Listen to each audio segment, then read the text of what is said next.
यहाँ खान की बीमार बीवी रहती थी। खान उससे बुरा सलूक करता था, फिर उसे पागलखाने पहुंचा दिया जहां वो मर गई।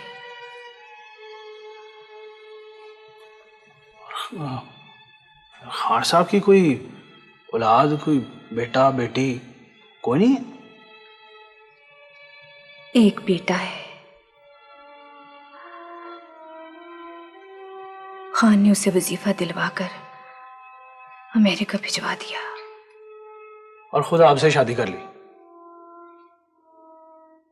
उस वक्त से लेकर आज तक खुद से मोहब्बत कर रही हूं। अपने आप से मोहब्बत भी तो एक मर्ज है।